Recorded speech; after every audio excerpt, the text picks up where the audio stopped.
며느리년이 아들 돈을 다 빼돌리고 도망갔다. 시어머니가 부모님 식당 한복판에 드러누워 악을 썼습니다. 점심 드시던 동네 어르신들이 숟가락을 놓고 굳어버렸죠. 글쎄요, 제 돈으로 산 집에서 제 카드 긁으며 살던 사람들이 도둑은 오히려 저라며 부모님 가게까지 쳐들어온 겁니다. 그 옆에서 남편은 이를 드러내며 말했습니다. 가압류 당장 풀어. 안 그러면 매일 와서 이러고 있을 거야. 저는 아무 말도 하지 않았죠. 그냥 주머니에서 휴대폰을 꺼내 세 글자를 눌렀습니다. 사실 이 남편 불과 한 달 전까지만 해도 저한테 부재중 전화 70통을 걸며 매달리던 사람이었거든요. 그때 제가 뭐라고 했는지 아십니까? 누구신데 무슨 일이죠? 딱 그 한마디 하고 끊어버렸습니다. 어떻게 그렇게 됐냐고요? 그건 지금부터 천천히 말씀드리겠습니다. 안녕하세요. 시청자 여러분. 합법적인 금융치료로 시댁을 발칵 뒤집어 놓은 강지원 씨의 사연 바로 시작하겠습니다. 법원 건너편 카페 창가에 앉아 아이스 아메리카노를 한 모금 마셨습니다. 협의 이혼 출석 시간까지 딱 1시간. 저는 떨리는 손끝을 감추려고 차가운 컵을 꽉 쥐고 있었죠. 그때였습니다. 통유리 너머로 익숙한 뒷모습 두 개가 눈에 들어왔습니다. 내 남편 정지훈, 그리고 신우이의 절친 이하영이 팔짱을 낀 채 길가에 서 있었습니다. 둘은 지나가는 지인들에게 무언가를 나눠주며 환하게 웃고 있었습니다. 저는 자리에서 천천히 일어나 유리창 가까이 다가갔습니다. 지훈이 양복 안주머니에서 꺼낸 건 분홍색 봉투, 청첩장이었습니다. 받아든 지인이 아영의 손을 잡으며 축하한다는 입모양을 만들었고, 아영은 지훈의 팔에 얼굴을 묻으며 수줍은 척 어깨를 들썩였습니다. 컵을 쥔 손가락 끝에서 감각이 사라졌습니다. 심장이 갈비뼈를 두드리는 소리가 카페 음악보다 크게 들렸습니다. 이혼 도장도 찍기 전에 저 인간은 이미 다음 결혼식을 준비하고 있었던 겁니다. 당장 뛰어나가서 지훈의 뺨을 후려치고 싶었습니다. 아영의 머리채를 잡고 바닥에 끌어내리고 싶었습니다. 하지만 저는 이를 악물고 주머니에서 휴대폰을 꺼냈습니다. 카메라를 켜고 통유리 너머의 그 장면을 조용히 찍기 시작했습니다. 지훈이 청첩장을 건네는 손, 아영이 지훈의 팔에 매달려 웃는 얼굴, 벤치 위에 쌓여있는 분홍색 봉투들까지 하나도 빠짐없이 동영상에 담았습니다. 손이 떨려서 화면이 흔들렸지만 저는 숨을 참으며 30초, 1분, 2분을 버텼습니다. 충분했습니다. 휴대폰을 주머니에 넣고 카페 의자에 다시 앉았을 때 머릿속에서 하나의 사실이 또렷하게 떠올랐습니다. 협의 이혼은 부부 양쪽이 모두 법원에 출석해야만 성립됩니다. 내가 가지 않으면 오늘의 이혼은 없던 일이 됩니다. 저는 아메리카노 잔을 테이블에 내려놓고 자리에서 일어섰습니다. 법원 정문이 아니라 반대쪽 골목으로 발걸음을 옮겼습니다. 뒤도 돌아보지 않았습니다. 택시를 잡아 타고 곧장 신혼집으로 향했습니다. 현관 비밀번호를 누르는 손끝이 아직도 미세하게 떨리고 있었지만 머릿속은 이상하리만큼 맑았습니다. 안방 옷장을 열어 캐리어 하나를 꺼냈습니다. 먼저 서재 책상 서랍에서 집문서와 통장, 보안 카드를 꺼내 지퍼백에 넣었습니다. 화장대 아래 잠금 장치가 달린 작은 금고를 열어 어머니가 물려주신 금반지와 귀금속 주머니를 꺼냈습니다. 옷은 당장 3일치만 골라 돌돌 말아 캐리어 한쪽에 눌러 넣었습니다. 거실을 한 바퀴 둘러보았습니다. 이 집의 가구, 가전, 벽에 걸린 액자까지 전부 내 돈으로 산 것들이었습니다. 하지만 지금 중요한 건 물건이 아니었습니다. 서류와 금고, 그것만 있으면 충분했습니다. 캐리어 지퍼를 닫고 현관문을 나서는데 신발장 위에 놓인 지훈의 구겨진 양말 한 짝이 눈에 들어왔습니다. 저는 코웃음 한번 치고 문을 잠갔습니다. 그 시각 법원 앞에서는 지훈이 시계를 들여다보며 안절부절 못하고 있었을 겁니다. 제가 늦는 건지 안 오는 건지 갈피를 못 잡은 채로요. 출석 시간이 지나고 법원 직원이 다가와 말했을 겁니다. 배우자분이 출석하지 않아서 오늘 협의 이혼 절차는 취소됩니다. 라고요. 저는 사촌 오빠가 출장 중이라 비어있는 오피스텔 현관 앞에 캐리어를 세웠습니다. 문을 열고 들어가 불을 켠 뒤 가장 먼저 한 일은 휴대폰 전원을 끄는 것이었습니다. 그리고 가방에서 꺼낸 예비용 태블릿 하나만 와이파이에 연결했습니다. 시댁 단체 메신저방이 연동된 공기계였습니다. 캐리어 위에 걸터 앉아 어두운 오피스텔 천장을 올려다보았습니다. 배신감이 뱃속에서 뜨겁게 끓어올랐지만 저는 두 눈을 질끈 감고 숨을 깊이 들이마셨습니다. 1시간쯤 지났을까 태블릿 화면에 알림이 뜨기 시작했습니다. 시어머니가 단체방에 글을 올렸습니다. 지원이 그년이 법원에 안 나타났다며? 주제도 모르고 시위질이야, 시위질이. 신우이가 바로 밑에 이었었습니다. 엄마, 걔 원래 그런 애잖아. 오빠한테 매달리려고 꼼수 부리는 거지 뭐. 시어머니의 답글이 또 올라왔습니다. 아영이는 성격도 좋고 집안도 반듯한데 그녀는 뭐가 아쉬워서 바라기야. 쯧쯧. 저는 한 글자도 빠짐없이 화면을 캡처했습니다. 손가락으로 화면을 톡톡 눌러가며 날짜와 시간이 선명하게 찍힌 스크린샷을 차곡차곡 저장했습니다. 밤이 깊어지자 지훈의 메시지가 제 메신저에 쌓이기 시작했습니다. 야, 내일 입고 갈 와이셔츠 어디 뒀어? 빨리 답해. 전화 좀 받아. 뭐 하자는 거야 지금? 금고 왜 비어 있어? 서류 어디 갔냐고. 미쳤어? 진짜 미쳤냐고. 저는 태블릿 화면을 내려다보며 입꼬리를 천천히 올렸습니다.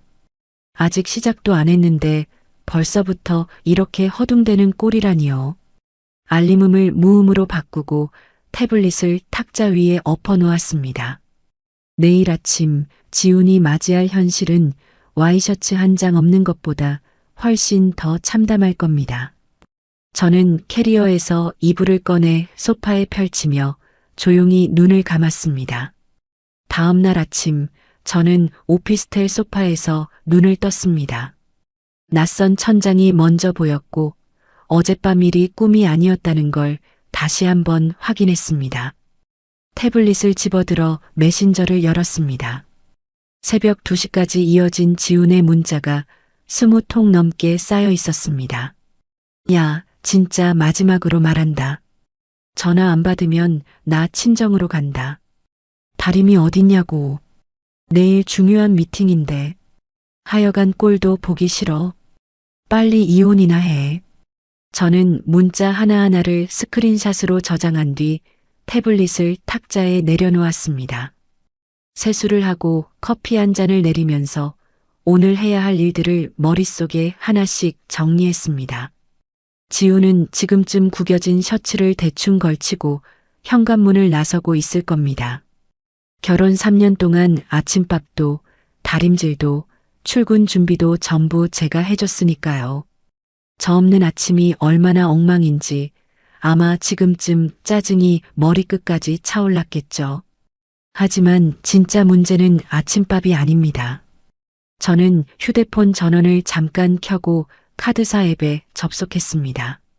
내 명의로 발급한 가족카드, 지훈이 3년 동안 월급인 줄 착각하며 긁어대던 그 카드의 상태를 분실 정지로 바꿨습니다. 손가락 한번 누르는데 3초도 안 걸렸습니다. 지훈의 월급은 매달 통째로 제 통장에 자동이체되고 있었습니다. 결혼 초에 지훈이 먼저 제안한 구조였죠. 너가 돈 관리 잘하니까 월급 다 맡길게. 대신 카드 하나만 넉넉하게 써. 그 말을 곧이곧대로 지킨 건 저였고 덕분에 지훈의 통장 잔고는 늘 영원에 가까웠습니다. 대출이자, 관리비, 보험료, 통신비까지 전부 제 통장에서 나갔고 지훈은 가족 카드 한 장으로 주유하고 점심 먹고 커피를 사 마셨습니다. 지훈 주머니에 현금이라곤 한 푼도 없다는 걸 저는 누구보다 잘 알고 있었습니다. 은행 앱을 열어 지훈 통장으로 들어가던 자동이체를 모두 해제했습니다. 이어서 지훈 명의의 마이너스 통장 대출 연장에 동의했던 배우자 서명을 철회했습니다. 한도가 막히면 지훈은 단돈 10,000원도 꺼내 쓸 수 없게 됩니다. 마지막으로 자동차 보험 앱을 열었습니다. 내 명의로 들어있던 지훈 차량의 보험을 즉각 해지했습니다. 커피를 한 모금 마시며 시계를 봤습니다. 오전 8시 40분 지훈이 출근길에 주유소에 들를 시간이었죠. 그 시각 지훈은 평소처럼 회사 근처 주유소에 차를 세우고 카드를 내밀었을 겁니다. 주유소 직원이 단말기를 찍고 고개를 갸우뚱하며 말했을 겁니다. 손님, 이 카드 분실 정지 상태인데요. 지훈이 카드를 빼뜩 가져가며 소리쳤을 겁니다. 뭔 소리야, 어제까지 잘 됐는데. 다시 한번 찍어봐. 2번 찍었는데 안 됩니다, 손님. 다른 카드 있으세요? 지훈이 지갑을 뒤졌을 겁니다. 신용카드 1장, 체크카드 1장, 전부 제 명의였으니까요. 현금은 당연히 없었을 겁니다. 그 시각 아영은 강남 어딘가의 드레스숍에서 웨딩드레스 가봉을 마치고 있었겠죠. 아영이 지훈에게 메시지를 보냈을 겁니다. 오빠, 드레스 최종 결제해야 해. 350만 원이야. 링크 보낼게. 지훈이 급하게 자기 통장 앱을 열어봤을 겁니다. 마이너스 한도 소진, 출금 불가. 이체 내역을 눌러봤을 겁니다. 자동이체 해제, 잔액 영원. 지훈의 얼굴에서 핏기가 빠졌을 겁니다. 차를 몰고 출근이라도 하려 했겠지만 보험 해지 알림 문자를 확인한 순간 운전대에서 손을 뗄 수밖에 없었을 겁니다. 무보험 상태에서 사고가 나면 전부 자기 돈이니까요. 지훈은 결국 주유소에 차를 세워두고 택시를 잡아야 했을 겁니다. 택시비조차 동료에게 빌려야 했을지도 모르죠. 저는 오피스텔 소파에 기대 앉아 통신사 앱을 열었습니다. 신혼집 인터넷 해지 신청 완료. 한전 앱에서 전기 일시 정지 완료. 도시가스와 수도도 명의자 직권으로 서비스 정지를 넣었습니다. 전부 제 이름으로 된 것들이었으니까요. 돈줄이 막힌 지훈이 아영에게 드레스 결제를 미루자고 했을 겁니다. 아영이 목소리를 높이며 전화했을 겁니다. 오빠, 이번 주말 촬영인데 무슨 소리야? 350만 원도 없어? 잠깐 카드가 좀 문제가 생겨서 그래. 며칠만 기다려. 며칠이 어딨어. 예약금 날리면 오빠가 책임질 거야? 아영은 전화를 끊자마자 시어머니에게 연락했을 겁니다. 목소리를 한껏 가녀리게 만들어서요. 어머니, 지훈 오빠가 요즘 좀 바쁜가 봐요. 혹시 예단 준비는 어떻게 되고 있는지. 시어머니가 입맛을 다셨을 겁니다. 결혼도 하기 전에 돈 타령부터 하는 아영이 눈에 거슬렸겠지만 아들의 새 결혼이 깨질까봐 적금 통장을 깨서 급한 불을 껐을 겁니다. 오후가 되자 태블릿에 새로운 알림이 떴습니다. 지훈이 회사 점심시간에 보낸 메시지였습니다. 야, 카드 왜 안 돼? 지금 장난해? 동기한테 점심값 빌렸잖아. 개창피하게. 보일러도 안 되고 전기도 나가고 집이 왜 이래? 아, 진짜. 전화 좀 받으라고. 메시지 사이사이에 부재중 전화 알림이 끊임없이 쌓였습니다. 10통, 20통, 30통. 저는 태블릿을 내려놓고 창밖을 바라봤습니다.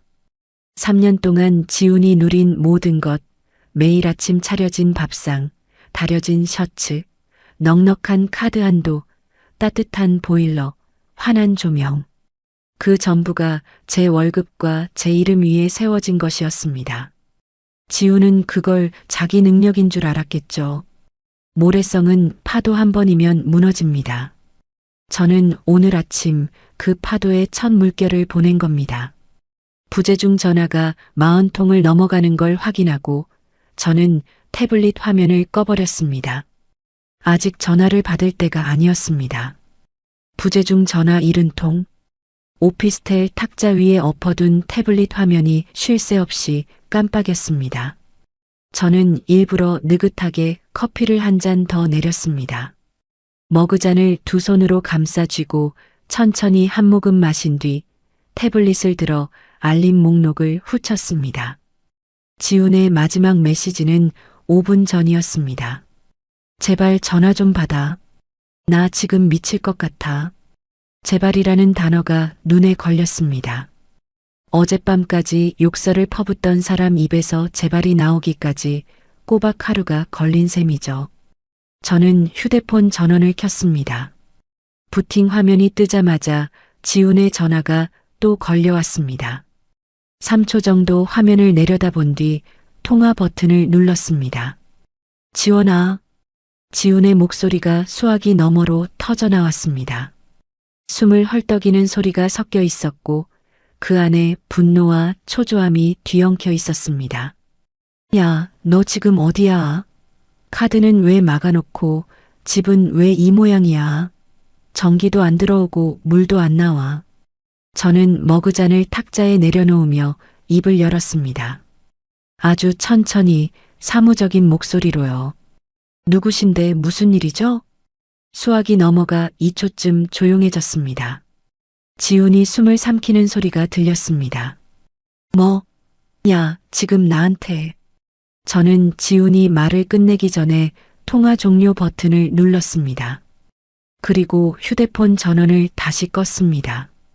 손가락 끝이 차가웠지만 입꼬리는 저도 모르게 올라갔습니다. 커피 한 모금을 더 마시고 자리에서 일어났습니다. 오늘은 갈 곳이 있었습니다. 오피스텔에서 버스를 2번 갈아타고 도착한 곳은 시내 중심가의 낡은 빌딩 4층 차민수 변호사의 법률 사무소였습니다. 대학교 선배이기도 한 차 변호사는 이혼 소송 쪽에서 일 처리가 깔끔하기로 소문난 사람이었습니다. 사무실 문을 열자 차 변호사가 책상 앞에서 서류를 넘기다 고개를 들었습니다. 지원 씨. 연락받고 기다리고 있었어요. 앉아요.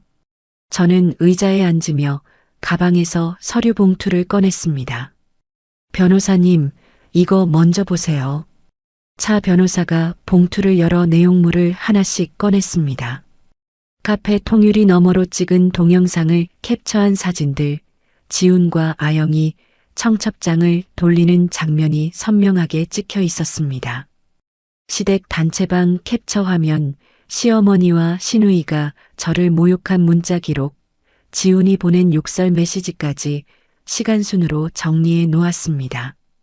차 변호사가 사진들을 한 장씩 넘기다 안경을 고쳤으며 말했습니다. 이혼 확정도 안 됐는데 상대 여자와 청첩장을 돌렸다. 이건 부정행위 증거로 아주 확실하네요. 네. 협의 이혼은 제가 법원에 출석 안 해서 취소됐고요. 이제 저는 협의 이혼할 생각 없습니다.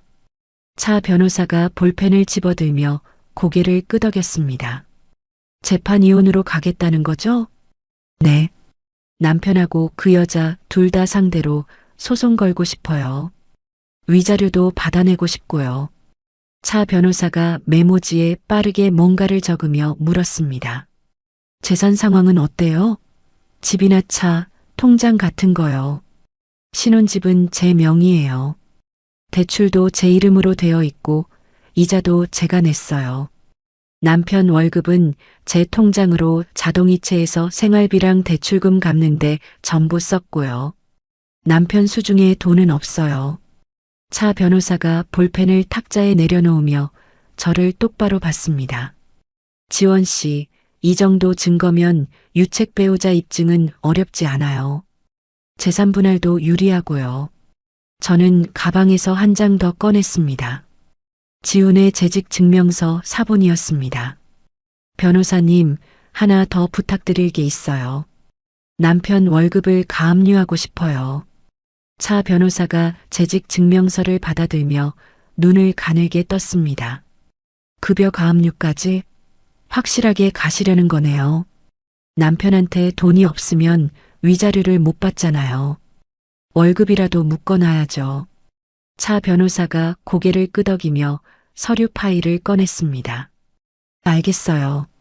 소장 작성하고 가압류 신청서도 같이 준비할게요. 시간 좀 걸리니까 연락 기다려요. 저는 자리에서 일어나며 고개를 숙였습니다. 감사합니다, 변호사님. 빠를수록 좋겠어요. 사무실 문을 나서며 복도 창문 너머로 햇빛이 쏟아지는 걸 봤습니다. 마음이 한결 가벼웠습니다. 이제부터는 감정이 아니라 법이 싸워줄 차례였으니까요. 3일 뒤 차 변호사에게서 연락이 왔습니다. 지원 씨, 소장 접수 완료했어요. 지훈 씨와 이하영 씨를 공동 상대로 재판 이혼 청구, 위자료 청구 다 들어갔고요. 급여 가압류 신청도 같이 넣었어요. 판사 결정만 기다리면 돼요. 감사합니다, 변호사님. 전화를 끊고 저는 오피스텔 창문을 열어 바깥 공기를 들이마셨습니다. 그날 저녁 태블릿으로 확인한 지훈의 메시지는 어제와 사뭇 달라져 있었습니다. 지원아, 우리 한번 만나서 얘기하자. 내가 좀 성급했어. 성급했다는 말이 웃겼습니다. 이혼 도장 찍기 1시간 전에 다른 여자와 청첩장을 돌린 걸 성급했다고 표현하는 사람은 처음 봤으니까요. 저는 그 메시지도 캡처해서 저장한 뒤 태블릿을 엎어놓았습니다. 그 시각 지훈은 전기도 가스도 들어오지 않는 어두운 신혼집에서 버티다 못해 짐을 싸서 나왔을 겁니다. 검색창에 싼 모텔을 치며 거리를 헤맸겠죠. 지훈이 모텔을 전전하는 동안 법원에서 보낸 소송 안내 등기 우편은 신혼집 문 앞에서 주인을 기다리고 있었습니다. 아무도 문을 열어주지 않은 그 우편물은 결국 사람 없음이라는 사유로 되돌아갔습니다. 1번, 2번, 3번. 차 변호사가 전화로 담담하게 말했습니다. 등기가 3번 반송됐으니까 이제 직장으로 보낼 수 있어요. 직장 특별 송달 신청할게요. 네, 부탁드려요. 저는 전화를 끊고 달력을 봤습니다. 지훈의 월급날이 2주 앞으로 다가와 있었습니다. 소장을 접수한 지 3주가 지났습니다. 저는 오피스텔에서 출근하고 퇴근하는 평범한 일상을 보내고 있었지만 머릿속에서는 달력의 숫자를 하루하루 세고 있었죠. 지훈의 월급날이 사흘 앞으로 다가온 어느 아침, 차 변호사에게서 전화가 왔습니다. 지원 씨, 급여 가압류 결정문이랑 소장이 오늘 지훈 씨 회사로 출발했어요. 오늘이요? 네. 가압류 결정문은 재무팀이랑 인사팀으로, 소장은 지훈 씨 본인 앞으로 직접 배달돼요. 전화를 끊고 저는 창밖을 한참 바라봤습니다. 지훈이 3년 동안 자랑스럽게 다니던 그 대기업 본사 책상 위로 법원 서류가 배달되는 장면이 머릿속에 그려졌습니다. 그날 오전 지훈의 회사 본사 재무팀 책상 위로 법원 직인이 찍힌 서류 봉투가 도착했을 겁니다. 재무팀 직원이 봉투를 뜯고 안에 든 서류를 펼쳤겠죠. 급여 채권 가압류 결정문이라는 제목 아래 배우자의 부정행위로 인한 위자료 청구라는 사유가 적혀 있었을 겁니다. 재무팀 직원이 옆자리 동료에게 서류를 건네며 눈을 동그랗게 떴을 거고 동료도 한번 읽어본 뒤 입을 손으로 가렸겠죠. 회사 규정상 가압류는 바로 처리해야 하니까 재무팀은 지훈의 사본으로 시스템에 가압류 사실을 등록했을 겁니다. 이틀 뒤 점심시간이 끝나고 부서원들이 자리로 돌아올 무렵이었을 겁니다. 지훈의 사무실로 등기 배달원이 들어왔습니다. 정지훈 씨 계세요? 배달원의 목소리에 사무실이 잠깐 조용해졌을 겁니다. 지훈이 자리에서 일어나 손을 들었겠죠. 접니다. 배달원이 서류 봉투를 내밀며 말했을 겁니다. 법원에서 온 특별 송달이요. 여기 수령 확인 사인해 주세요. 사무실 안의 시선이 전부 지훈에게로 쏠렸을 겁니다. 지훈이 떨리는 손으로 사인을 하고 봉투를 받아들었겠죠. 봉투 겉면에 가정법원이라는 글자가 선명하게 찍혀 있었을 거고 안에서 꺼낸 소장 첫 장에는 피고 정지훈이라는 이름 옆에 붉은색 접수 도장이 찍혀 있었을 겁니다. 지훈의 얼굴에서 핏기가 싹 빠졌을 겁니다. 주변 동료들이 고개를 돌리는 척하면서도 눈치껏 힐끔힐끔 쳐다보는 게 느껴졌겠죠. 지훈은 소장을 급하게 접어 가방 안에 쑤셔넣고 고개를 푹 숙였을 겁니다. 하지만 이미 늦었습니다.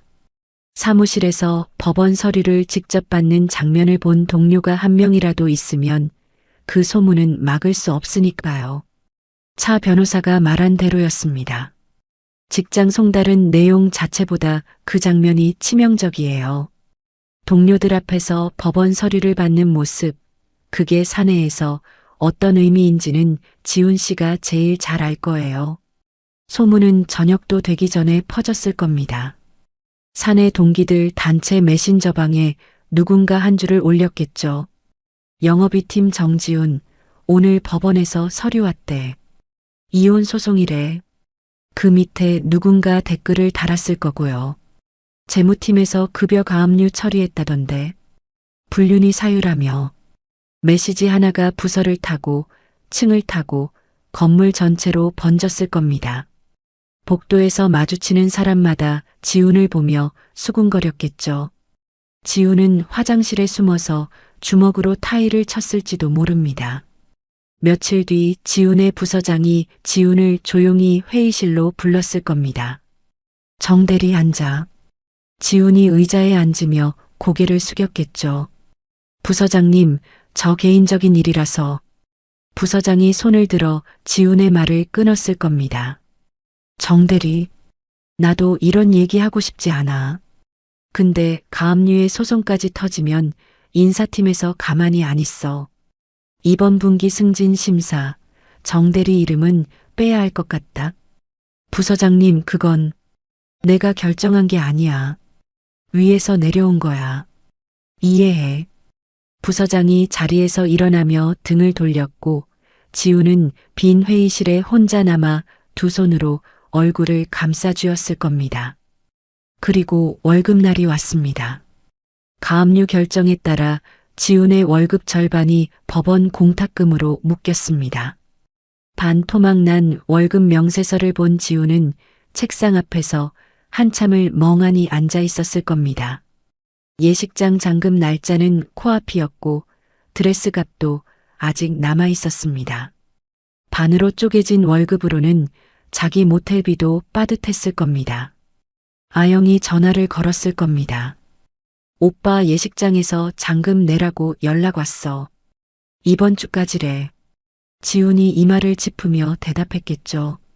아영아, 나 지금 상황이 좀 안 좋아. 조금만 더 기다려줘. 기다려? 지난번에도 기다려달랬잖아. 도대체 언제까지야? 진짜 곧 해결할게. 며칠만.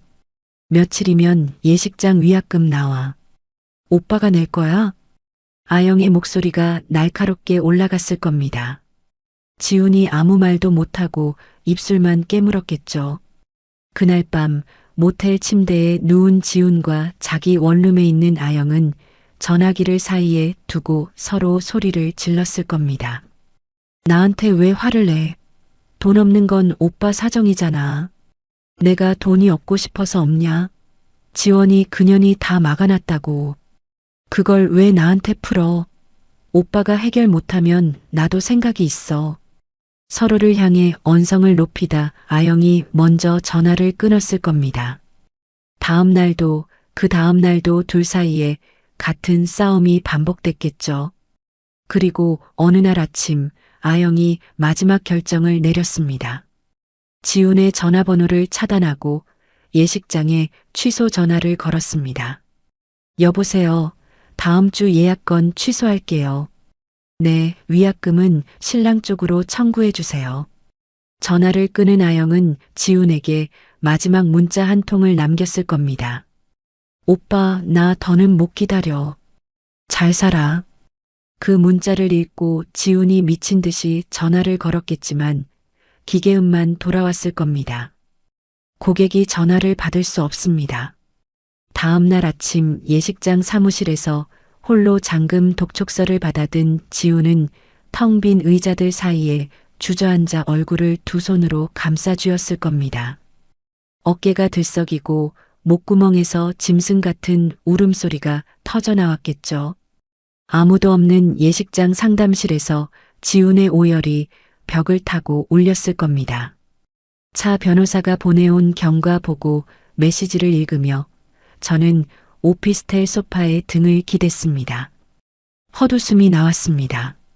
동정심 같은 건 눈곱만큼도 들지 않았습니다.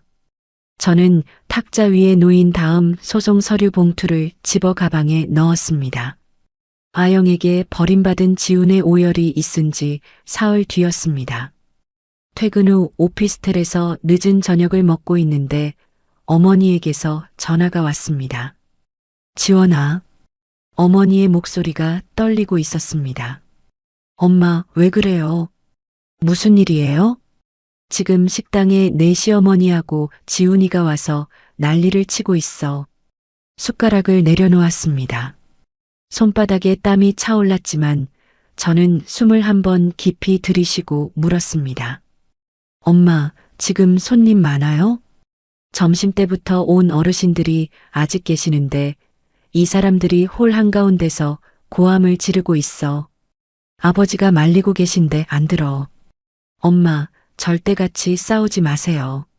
저 지금 바로 갈게요. 전화를 끊고 택시를 잡았습니다. 차 안에서 차 변호사에게 문자를 보냈습니다. 변호사님, 시어머니와 남편이 친정식당에 찾아와서 난동을 부리고 있어요. 지금 가는 중입니다. 차 변호사의 답장이 30초 만에 왔습니다. 절대 먼저 손대지 마세요. 녹음기 켜놓고 상황이 심해지면 바로 112 신고하세요. 식당 안에 CCTV 있죠? 네, 있어요. 그 영상 보존해 두세요. 나머지는 제가 정리할게요. 택시에서 내려 식당 뒷문으로 돌아갔습니다. 뒷문 틈으로 홀 안쪽이 보였습니다. 시어머니가 식당 바닥에 주저앉아 있었습니다. 치마를 깔고 두 다리를 뻗은 채 얼굴이 벌겋게 달아올라 있었죠. 시어머니가 식당 바닥을 손바닥으로 내리치며 소리쳤습니다. 내 아들 돈을 다 빼돌려 놓고 도망간 년이 며느리야. 사돈, 당신 딸 어디 숨겨놨어. 홀에 앉아 계시던 어르신 대여섯 분이 숟가락을 내려놓고 굳은 얼굴로 쳐다보고 있었습니다. 아버지가 시어머니 앞에 서서 두 팔을 벌리며 막아서고 계셨습니다. 사돈어른, 제발 일어나세요. 사람들 보는 데서 이러시면 안 됩니다. 시어머니가 아버지의 말을 씹으며 더 크게 악을 썼습니다. 내가 왜 일어나? 내 아들이 굶고 다니는데 당신 딸이 통장을 다 틀어막았어. 사기꾼 같은 년. 지우는 카운터 앞에 서서 어르신 한 분의 팔을 붙잡고 있었습니다. 어르신, 저 좀 들어보세요. 와이프가 제가 번 돈을 다 숨겨놓고 저를 불륜남으로 몰고 있어요.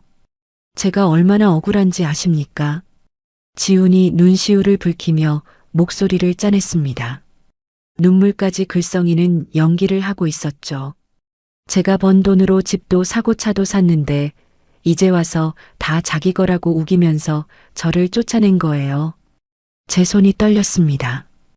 뒷문 손잡이를 쥔 손가락에 힘이 들어갔습니다. 뛰어들어가 지훈의 멱살을 잡고 거짓말이라고 소리치고 싶었습니다. 하지만 저는 주머니에서 휴대폰을 꺼내 녹음 버튼을 먼저 눌렀습니다. 빨간 불이 들어온 걸 확인하고 그제야 뒷문을 밀고 홀 안으로 들어갔습니다. 어머니가 저를 보자마자 눈이 젖었습니다. 지원아. 시어머니가 바닥에 앉은 채로 저를 올려다보며 손가락질했습니다. 인연이 왔네. 남편 돈 빼돌려놓고 어디 숨어 있다. 이제 나타나. 지훈이 카운터에서 성큼 다가오며 이를 드러냈습니다. 야, 강지원. 가압류 당장 풀어. 소송 취하해. 안 그러면 이 식당에서 매일 이러고 있을 거야. 저는 지훈의 눈을 똑바로 쳐다봤습니다. 그리고 휴대폰을 들어 올렸습니다. 화면에 112 세 글자를 또박또박 눌렀습니다. 지훈의 눈이 커졌습니다. 야, 뭐 하는 거야? 저는 지훈에게 대답하지 않고 전화를 귀에 갖다 대며 입을 열었습니다. 여보세요, 경찰서죠. 지금 식당에서 난동을 피우는 사람들이 있어요. 영업 방해를 당하고 있고 협박도 받고 있습니다. 주소를 또렷하게 말했습니다. 수화기 넘어 상담원이 출동 접수하겠다고 답했습니다. 시어머니가 바닥에서 벌떡 일어나며 눈을 부라렸습니다. 뭐? 경찰을 불러. 시어미한테 경찰을 불러. 지훈이 제 팔을 잡으려 했지만 저는 한 발 물러서며 냉정하게 말했습니다. 손대지 마세요. CCTV 다 찍히고 있고 녹음도 하고 있어요. 지훈의 손이 허공에서 멈췄습니다. 시어머니가 지훈의 등을 밀며 다그쳤습니다. 지훈아, 뭐해? 전현 전화 빼서. 엄마, 잠깐만. CCTV가 있대. 지훈이 천장 구석에 카메라를 올려다보며 입술을 깨물었습니다. 시어머니도 카메라를 보더니 얼굴이 살짝 굳었지만 이내 목청을 다시 높였습니다. CCTV가 뭐 어때서? 시어미가 며느리 집에 온 게 죄야. 저는 더 이상 대꾸하지 않았습니다. 홀 구석으로 물러나 어머니 옆에 서서 사이렌 소리가 들릴 때까지 입을 다물고 기다렸습니다. 5분쯤 지났을까 식당 앞마당에 경찰차의 사이렌이 울렸습니다. 빨간 불빛이 유리창 너머로 번쩍이자 시어머니의 얼굴이 하얗게 질렸습니다. 지훈아, 경찰이 진짜 온 거야? 지훈도 당황한 기색을 감추지 못하며 뒷걸음질 쳤습니다. 경찰관 2명이 식당 문을 열고 들어왔습니다. 신고자분 누구세요? 저는 손을 들며 앞으로 나갔습니다. 접니다. 이쪽 2분이 들어와서 고함을 지르며 영업을 방해하고 있어요. 나가달라고 했는데 안 나가고 소송을 취하하지 않으면 매일 오겠다고 협박도 했습니다. 경찰관이 시어머니와 지훈을 번갈아 봤습니다. 2분, 신분증 좀 보여주시겠습니까? 시어머니가 손사래를 치며 말했습니다. 아이고, 경찰관님, 이건 가족끼리 다툰 거예요. 며느리한테 할 말이 있어서 온 건데. 저는 주머니에서 USB 하나를 꺼내 경찰관에게 내밀었습니다. 여기 식당 CCTV 영상이 있고요. 방금 녹음한 파일도 있습니다. 확인해 주세요. 경찰관이 USB를 받아들며 고개를 끄덕였습니다. 시어머니의 눈이 흔들렸습니다. 경찰관이 시어머니와 지훈에게 동행을 요청했습니다. 일단 파출소에서 정확한 상황 확인 좀 하겠습니다. 같이 가시죠. 시어머니가 2 다리에 힘이 풀린 듯 비틀거렸고 지훈이 시어머니의 팔을 부축하며 식당 밖으로 나갔습니다. 경찰차 뒷문이 열리고 동네 어르신 서너 분이 식당 창문 너머로 시어머니가 순찰차에 타는 모습을 지켜봤습니다. 저는 어머니의 떨리는 손을 잡았습니다. 엄마, 괜찮아요. 저도 파출소 가서 진술서 쓰고 올게요. 어머니가 입술을 깨물며 고개를 끄덕이셨습니다. 아버지가 어머니의 어깨를 감싸 안으며 저에게 말씀하셨습니다. 지원아, 아빠가 엄마 옆에 있을 테니까 너는 가서 할 일 해라. 저는 부모님께 허리를 깊이 숙인 뒤 식당을 나섰습니다. 파출소로 향하는 길, 차 변호사에게 전화를 걸었습니다. 변호사님, 경찰 출동했고 CCTV 영상이랑 녹음 파일 다 넘겼습니다. 차 변호사가 차분한 목소리로 답했습니다. 잘했어요. 진술서 쓸 때 나가달라고 요구했으나 거부하고 계속 고함을 지르며 영업을 방해했다는 내용 꼭 넣으세요. 접근금지 가처분도 바로 준비할게요. 네, 감사합니다. 전화를 끊고 파출소 건물 앞에 섰습니다. 유리문 너머로 시어머니가 의자에 앉아 고개를 푹 숙이고 있는 게 보였습니다. 지우는 옆에 서서 두 손을 주머니에 찔러 넣은 채 발끝만 내려다보고 있었죠. 저는 문을 밀고 안으로 들어가 접수대 앞에 앉았습니다. 경찰관이 내민 진술서 양식에 볼펜을 집어들고 오늘 있었던 일을 한 글자씩 또박또박 적어 내려갔습니다. 파출소에서 진술서를 쓰고 나온 다음 날부터 일은 생각보다 빠르게 돌아갔습니다. 식당에서 시어머니가 경찰차에 실려가는 장면을 목격한 동네 어르신들이 입을 열기 시작한 겁니다. 시골 동네라는 게 그렇습니다.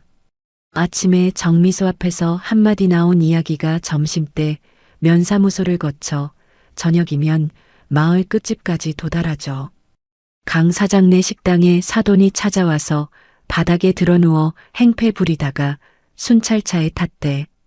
며느리 돈을 뜯어내려고 식당까지 쳐들어왔다며.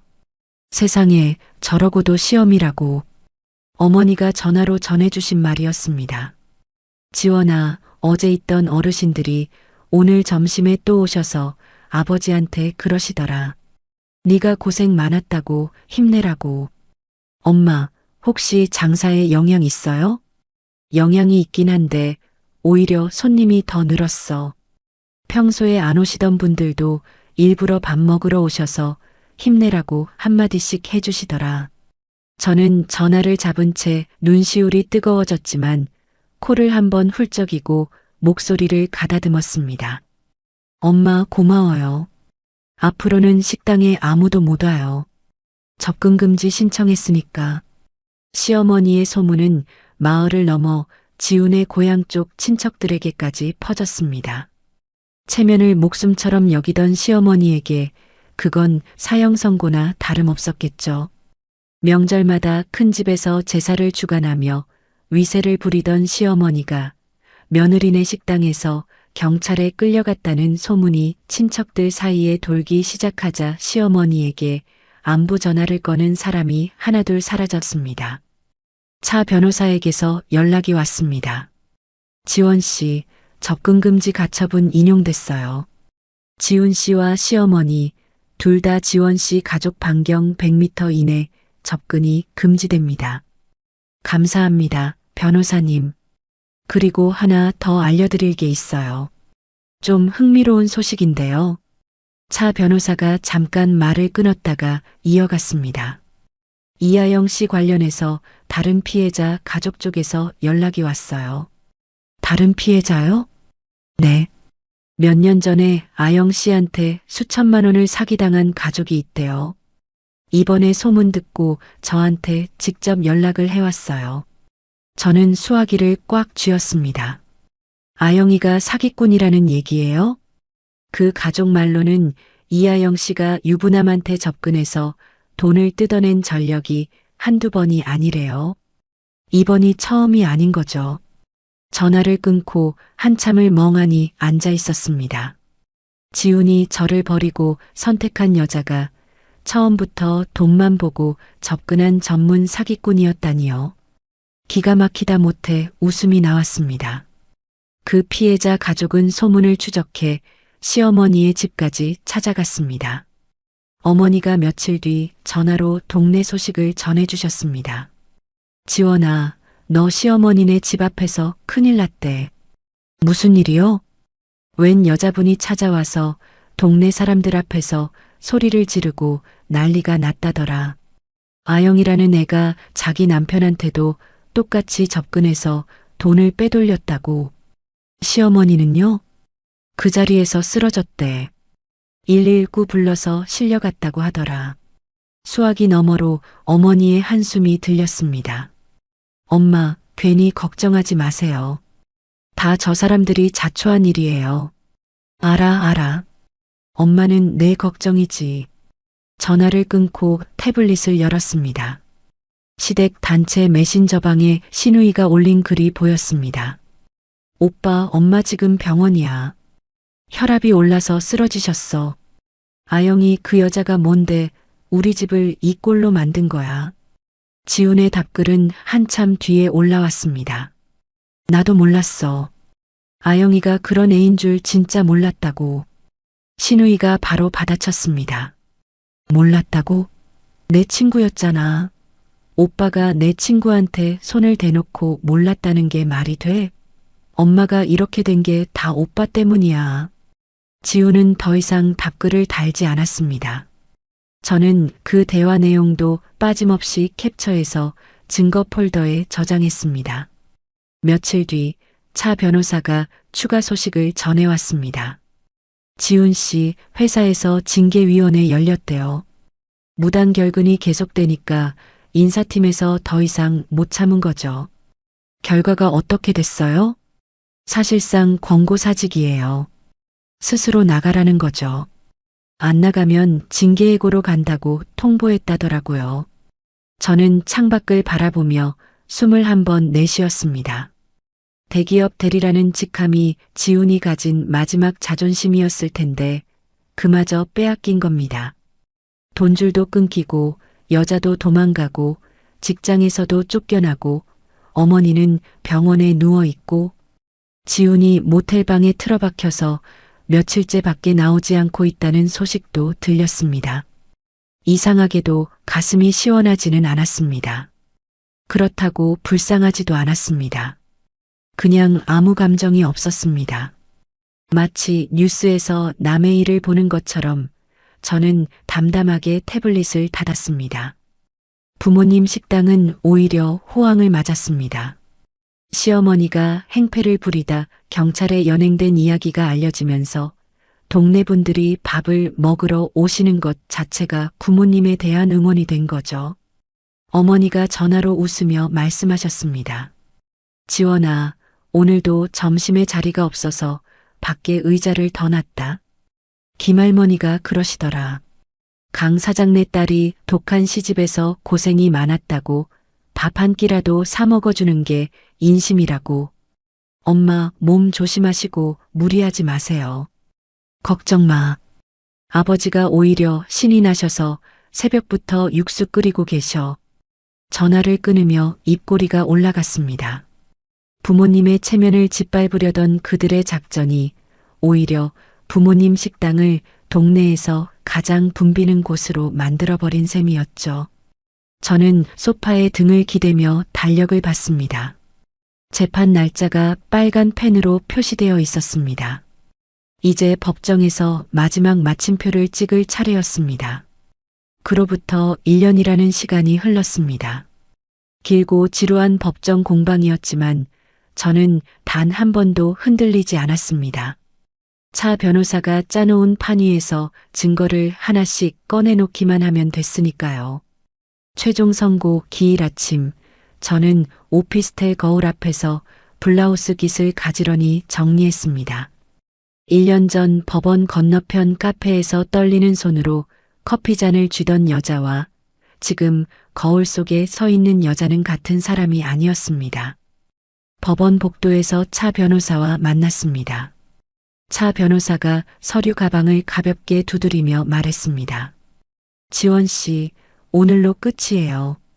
긴장하지 말고요. 네, 변호사님. 긴장 안 해요. 법정 문이 열리고 안으로 들어갔습니다. 피고석에 지훈이 앉아 있었습니다. 1년 전 양복을 빳빳하게 차려입고 아영과 팔짱을 끼던 그 모습은 어디에도 없었습니다. 구겨진 점퍼에 면도도 제대로 안 한 얼굴, 눈 밑에 시커먼 그림자가 내려앉아 있었습니다. 지훈이 고개를 들어 저를 봤지만 저는 시선을 마주치지 않고 원고석에 앉았습니다. 아영의 자리는 비어 있었습니다.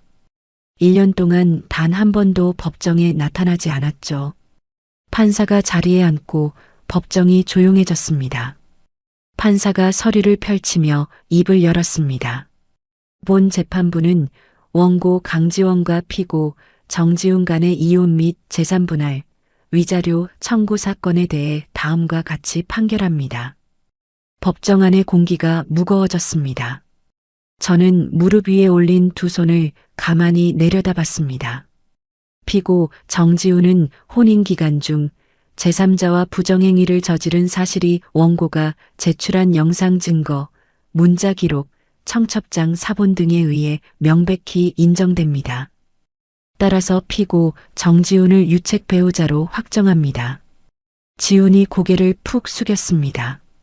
어깨가 미세하게 떨리고 있었지만 저는 그쪽을 보지 않았습니다. 판사가 다음 장을 넘겼습니다. 재산분할에 관하여 혼인 기간 중 형성된 부동산 및 금융자산은 원고의 소득과 자금 관리에 의해 유지되었음이 인정됩니다. 피고의 소득은 대출 이자 및 생활비로 전액 소진되었으며 자산 형성에 대한 실질적 기여가 미미합니다. 판사가 안경 너머로 잠깐 지훈을 봤습니다. 따라서 재산분할 비율을 원고 80, 피고 20으로 정합니다. 차 변호사가 옆에서 작게 고개를 끄덕였습니다. 다음으로 공동피고 이하영에 대한 위자료 청구건입니다. 피고 이하영은 소장 송달을 받고도 재판에 단 한 차례도 출석하지 않았으므로 무변론 판결을 적용합니다. 판사가 목소리를 가다듬고 이어갔습니다. 피고 이하영은 원고에게 위자료 3천만 원을 지급하라. 법정 안에서 작은 웅성거림이 일었습니다. 지훈이 두 손으로 얼굴을 감싸 쥐었습니다. 판사가 의사봉을 내려놓으며 마지막으로 말했습니다. 이상 선고를 마칩니다. 법정을 나서는 복도에서 차 변호사가 말했습니다. 아영 씨 명의 계좌 압류는 오늘 바로 들어갈게요. 위자료를 낼 형편이 안 될 테니까 신용불량자 등재까지 갈 거예요. 네, 부탁드려요. 차 변호사가 서류 가방을 닫으며 덧붙였습니다. 지훈 씨 쪽은 퇴직금도 가압류가 걸려 있어서 절반이 날아간 상태고 재산분할 판결대로 신혼집 지분도 포기해야 해요. 사실상 빈손이에요. 알겠습니다, 변호사님. 저는 법원 현관을 나서며 하늘을 올려다봤습니다. 구름 한 점 없는 맑은 하늘이었습니다. 그 뒤로 일주일 동안 저는 은행과 등기소를 오가며 마지막 정리를 했습니다. 신혼집에 남아있던 지훈의 알량한 공동명의 지분을 판결문에 따라 완전히 지워버렸습니다. 통장도 보험도 집문서도 전부 오롯이 제 이름 하나로 깨끗하게 정리했습니다. 권고사직을 당하고 퇴직금마저 반토막난 지훈은 신혼집에 대한 지분조차 포기한 채 짐을 쌌습니다.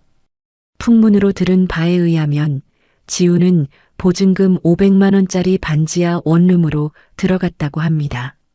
한때 대기업 대리 명함을 내밀며 거들먹거리던 사람이 편의점 도시락으로 끼니를 때우는 일용직 신세가 된 거죠. 아영은 위자료 3천만 원을 낼 돈이 없었습니다. 차 변호사가 아영 명의의 모든 계좌를 압류했고 결국 아영은 신용불량자 명부에 이름이 올라갔습니다.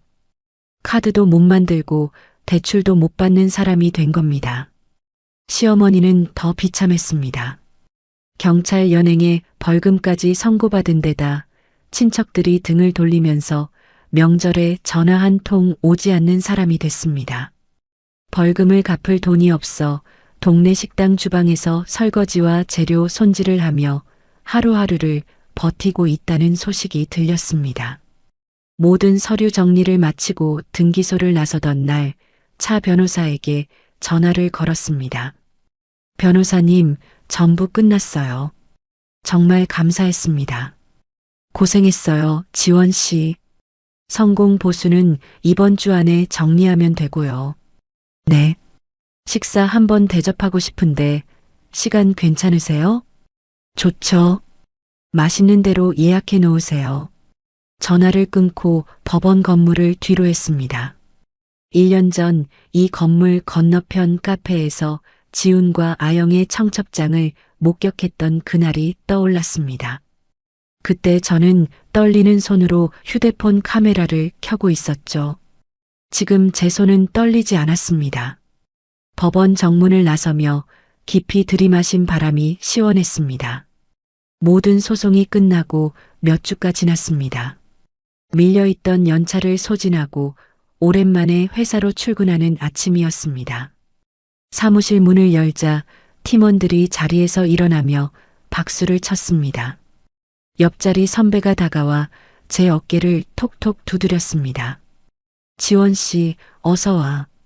자리 안 비운 것처럼 깔끔하게 인수인계 해놨으니까 걱정 마. 선배, 감사해요. 폐 많이 끼쳤죠? 무슨 소리야?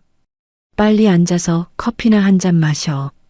책상 위에 누군가 올려놓은 작은 화분이 보였습니다. 포스트잇에 지원 씨 자리 지킴이, 물 잘 줬으니 걱정 마세요라고 적혀 있었죠. 코끝이 찡했지만 저는 입꼬리를 올리며 의자에 앉았습니다. 퇴근 후에는 곧장 신혼집으로 향했습니다. 현관문을 열고 들어서자 텅 빈 거실이 저를 맞았습니다. 지훈의 흔적이 남은 이 공간을 더 이상 끌어안고 갈 생각은 없었습니다. 다음 날부터 정리를 시작했습니다. 지훈이 쓰던 책상을 해체해서 폐기물 스티커를 붙여 내놓았습니다. 거실 소파도 바꿨습니다. 안방 벽지를 뜯어내고 밝은 색으로 새로 도배했습니다. 주방 식기도 전부 새 것으로 채웠습니다. 2주가 지나자 집안 어디에도 지훈의 흔적은 남아있지 않았습니다. 대신 제가 좋아하는 연한 민트색 커튼이 걸렸고 거실 한쪽에는 작은 책장을 두고 밀려있던 책들을 꽂았습니다. 침대 옆 탁자에는 어머니가 보내주신 말린 꽃 한 다발을 놓았습니다. 온전히 제 취향으로만 채워진 이 공간이 처음으로 진짜 제 집처럼 느껴졌습니다. 주말 저녁 차 변호사와 약속한 식당에서 마주 앉았습니다. 성공 보수 영수증을 건네며 저는 고개를 숙였습니다. 변호사님, 1년 넘게 정말 수고 많으셨습니다. 차 변호사가 영수증을 받아 가방에 넣으며 웃었습니다. 지원 씨가 증거를 워낙 잘 모아놔서 제가 편했어요. 저야말로 감사하죠. 변호사님 아니었으면 중간에 감정적으로 무너져서 실수했을 거예요. 차 변호사가 물잔을 들며 말했습니다. 아니에요. 지원 씨는 처음부터 끝까지 흔들리지 않았어요. 제가 본 의뢰인 중에 가장 단단한 사람이었어요. 과찬이세요. 과찬 아니에요. 아무튼 오늘 맛있게 먹고 깔끔하게 마무리합시다. 저는 웃으며 메뉴판을 펼쳤습니다. 이 사람은 끝까지 프로였습니다. 저도 그게 좋았습니다. 사적인 감정 없이 비즈니스 파트너로서 깔끔하게 끝나는 관계가요. 식사를 마치고 식당 앞에서 가볍게 인사를 나눴습니다. 변호사님, 다시는 안 뵈는 게 좋은 거죠. 차 변호사가 피식 웃으며 고개를 끄덕였습니다. 맞아요. 저한테 다시 올 일 없는 게 제일 좋은 거예요. 건강하세요, 지원 씨. 감사합니다, 변호사님. 차 변호사가 돌아서서 걸어가는 뒷모습을 보며 저는 가볍게 허리를 숙이고 반대쪽으로 발걸음을 옮겼습니다. 그 뒤로 일상이 달라졌습니다. 퇴근 후 집에 오면 시댁 눈치를 볼 필요도 지훈의 셔츠를 다릴 필요도 없었습니다. 냉장고에서 재료를 꺼내 오롯이 제 입맛에 맞는 요리를 해 먹었습니다. 주말 아침에는 동네 공원을 뛰며 땀을 흘렸습니다. 결혼 3년 동안 7kg이 빠졌던 몸무게가 서서히 돌아오기 시작했고 거울 속 얼굴에도 핏기가 돌았습니다. 그러던 어느 늦은 밤이었습니다. 거실 소파에 누워 드라마를 보고 있는데 휴대폰 화면에 발신자 표시 제한이라는 글자가 떠올랐습니다. 진동이 손바닥에 전해졌습니다. 저는 화면을 한번 내려다보고 바로 알 수 있었습니다. 이 시간에 발신자 표시를 숨기고 전화를 거는 사람은 한 명뿐이니까요. 술에 취해 모텔 침대에 누워 구질구질하게 번호를 누르고 있을 지훈의 모습이 선명하게 그려졌습니다. 1초도 망설이지 않았습니다. 수신 거부 버튼을 눌렀습니다. 통화 기록에서 그 번호를 길게 눌러 삭제했습니다. 휴대폰을 소파 쿠션 위에 던지고 냉장고로 걸어갔습니다. 맥주캔 하나를 꺼냈다면서 콧바람을 불었습니다. 소파에 다시 기대앉아 맥주를 한 모금 마셨습니다. 차갑고 시원한 기포가 목을 타고 내려갔습니다. 드라마 속 여자 주인공이 남자에게 울며 매달리는 장면이 나왔는데 저도 모르게 피식 웃음이 나왔습니다. 리모컨을 집어 채널을 돌렸습니다. 이 1년 동안 저는 한 가지를 확실하게 배웠습니다. 감정에 휘둘려 뺨을 때리거나 인터넷에 사연을 올려 동정표를 구걸하는 건 하수가 하는 짓이라는 거요. 증거를 모으고 법을 쓰고 돈줄을 끊는 것. 그게 쓰레기를 치우는 가장 깔끔한 방법이었습니다. 맥주캔을 탁자에 내려놓고 창밖을 봤습니다. 오피스텔이 아닌 제 이름으로 된 제 집 창문 너머로 도시의 불빛들이 반짝이고 있었습니다. 통장 잔고도 이 집도 회사에서의 자리도 전부 제가 지켜낸 것들이었습니다. 내 헌신을 제 능력인 줄 착각하던 남자의 경제적 목줄을 끊어버린 지금 통장 잔고만큼이나 든든하고 평화로운 진짜 제 인생이 비로소 시작된 겁니다. 저는 맥주를 한 모금 더 마시고 소파 깊숙이 등을 묻었습니다. 내일도 출근이니까 슬슬 씻고 자야죠. 여러분, 오늘 주인공의 이야기 잘 들으셨나요? 강지원 씨는 남편이 청첩장을 돌리는 그 순간에도 뛰어가서 뺨을 때리지 않았습니다.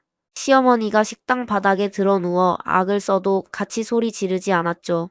대신 112를 찍었습니다. 감정을 참은 만큼 증거가 쌓였고 증거가 쌓인 만큼 법이 대신 싸워줬습니다. 내 돈으로 산 집에서 내 카드 긁으며 살던 남편이 그걸 자기 능력인 줄 착각한 채 다른 여자한테 청첩장을 돌렸습니다. 그 결과가 어땠습니까? 월급은 반 토막 나고 직장에서 쫓겨나고 반지하 원룸에서 편의점 도시락으로 끼니를 때우는 신세가 됐죠. 뺨 한 대 때리면 시원한 건 3초입니다. 하지만 통장을 지키고 법을 쓰면 그 사람의 남은 인생 전부가 대가를 치르게 되더라고요. 혹시 지금 이 사연을 들으시면서 내 이야기 같다고 느끼신 분이 계실지도 모르겠습니다. 억울하고 분하더라도 제발 감정부터 앞세우지 마세요. 증거를 모으세요. 내 이름으로 된 것들을 먼저 챙기세요. 법은 준비된 사람의 편이었습니다. 강지원 씨처럼요. 이야기를 끝까지 들어주신 분이 계시다면 잘 들었다고 댓글 하나만 남겨주세요.